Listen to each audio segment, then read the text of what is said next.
I've been on missions where the fear was obvious from the start. Missions where even the bravest man in the squad kept his hand close to his chest, feeling his heart pounding through the vest. But this one was different. There wasn't fear at the beginning, just a strange silence in my gut. A quiet warning you only learn to recognize after years in the field.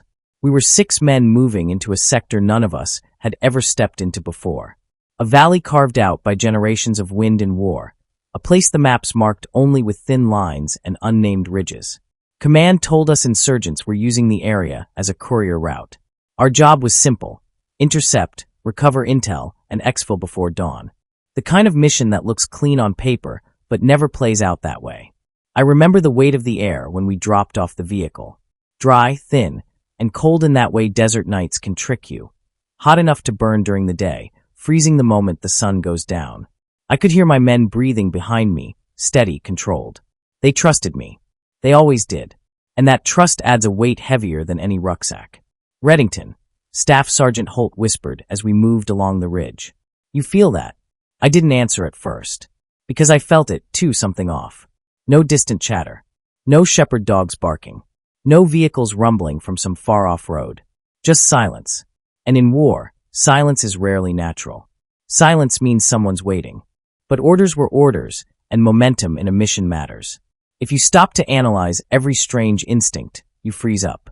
And freezing up gets men killed. We reached the observation point, looked down into the valley, and that was when I saw it, a faint glow of a campfire tucked between 2 boulders. But it wasn't a normal camp. No movement. No shadows. No signs of life. It looked staged. Too perfect. Too quiet. "Could be bait," Corporal Lang whispered behind me. I nodded. Could be. Or it could be nothing. I didn't want to tip off my squad, but something inside me tightened.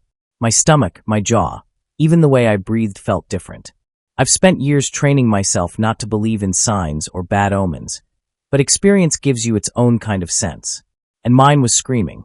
We moved forward anyway. As we closed the distance, Holt stopped suddenly and lifted his fist. We froze. I followed his gaze toward a slope on our right. At first, I saw nothing. But then, just a flicker, a reflection off a rifle scope, the faintest glimmer of metal catching moonlight. And then another. And another. There were eyes on us. Dozens. I didn't shout. I didn't panic. I just whispered. "Back. Now." We began pulling back quietly, but it was already too late. The first shot cracked open the night. Then came a second. Third. And suddenly the entire valley erupted in gunfire. Bullets snapped past my ears. Dirt exploded around us. The ridgeline we had just crossed lit up with muzzle flashes. "Ambush! Get to cover!" I yelled, pushing my men toward a cluster of rocks. It was coordinated, controlled, and vicious. They had us boxed in from the start.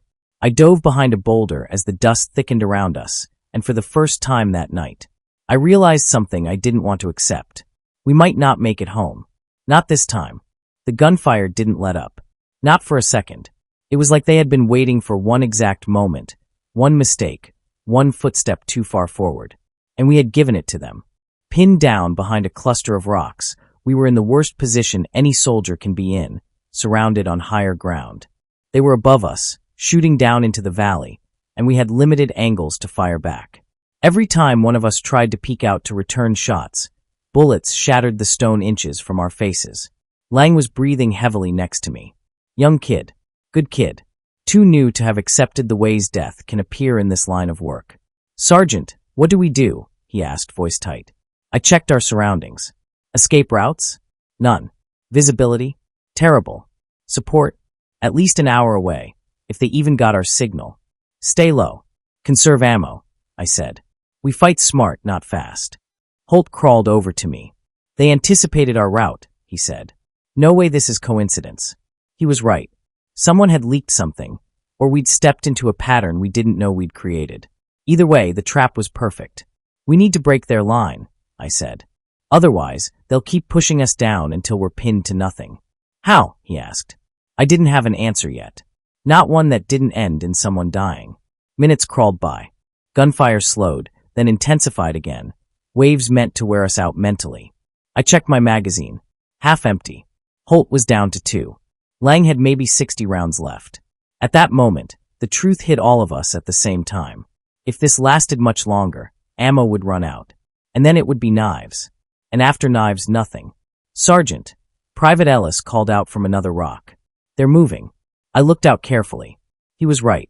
Shadows were shifting along the ridge. They were repositioning, closing in, tightening the noose. They're going to flank us, Holt muttered. Not if we move first, I said. But move where? The valley behind us was a dead end. The ridgeline ahead was crawling with rifles. The sides were too steep to climb under fire. We were on the wrong piece of earth.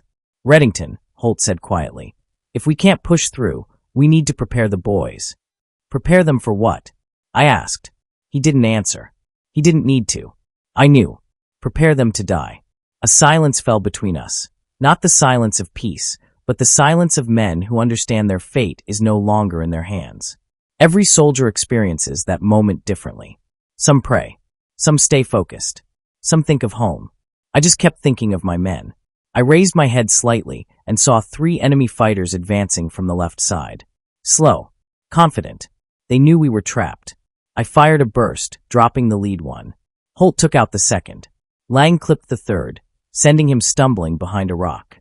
But for every enemy we hit, 2 more appeared. This wasn't a fight. It was a countdown. The air grew colder. The sound of rounds cracking past my head felt sharper. My hands were shaking, not from fear, but from adrenaline slowly crossing into exhaustion.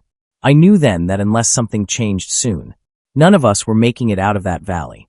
There's a moment in every hopeless fight where reality settles in so deeply that all noise quiets inside you.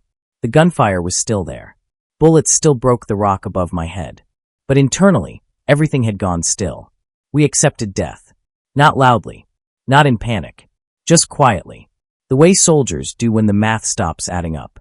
I gathered the men closer, one by one, crawling rock to rock until we were in a small cluster. The enemy fire was still constant, but they paused every few minutes, just long enough to move more fighters into position. We're low on ammo, Holt said. 2 mags left total. Ellis shook his head. Mine's empty. Lang had 1. I had half. That was it. I looked at my men, boys I'd trained, fought beside, trusted with my life. They were dirty, bleeding, exhausted. But not broken. Not yet. Listen to me, I said. If we die tonight, we die fighting. No surrender. Wouldn't make a difference, Holt muttered. They didn't come to take prisoners. He was right. We all knew that. I checked the radio again. Static. The mountains were too tall, the valley too deep. No one heard us. I breathed in. Long controlled. All right, I said. Then here's what we do. We create a choke point, fall back behind this ridge, and make them fight us one direction. It'll buy us time. Maybe, just maybe, long enough for support to realize we're overdue. And if they don't? Ellis asked. Then we make them earn every inch of ground, I answered. It wasn't a perfect plan. It wasn't even a good one. But it was all we had. Before we moved, Holt put his hand on my shoulder. Mark, if this is it. I cut him off. It's not it. He nodded, but his eyes said he didn't believe me. The truth. I wasn't sure I believed myself. We shifted positions slowly, crawling backwards through the dust. Every little movement felt louder than it should. Every scrape of boots on rock made me tense. I kept my rifle tight to my chest, scanning every ridge for the next muzzle flash. We reached a small natural cut in the ground, a depression about 4 feet deep. Not real cover, but enough. Set up here, I whispered. We positioned ourselves, overlapping angles, checking each other's lines. It was silent now. Too silent. The enemy wasn't firing anymore. They knew exactly where we were. And they knew we were out of options. That's when it hit me. We weren't supposed to survive this. We were supposed to be wiped out. Quietly. Cleanly. A message, maybe. A warning. Or maybe we had stumbled on something we weren't meant to. Whatever the reason, they wanted to erase us. My throat tightened as I realized we might die without anyone knowing how hard we fought. I turned to my men. If they break through, I said softly, you don't run. You don't scatter. You hold the line. Lang swallowed hard. Sergeant, we're dead either way. Maybe, I said. But not yet. And then, as if the night itself was listening, the first enemy shout echoed across the valley. They were coming. Fast. Organized. Confident. Get ready. I yelled. Holt lifted his rifle. Lang gripped his last mag. Ellis said a quiet prayer. And in that moment,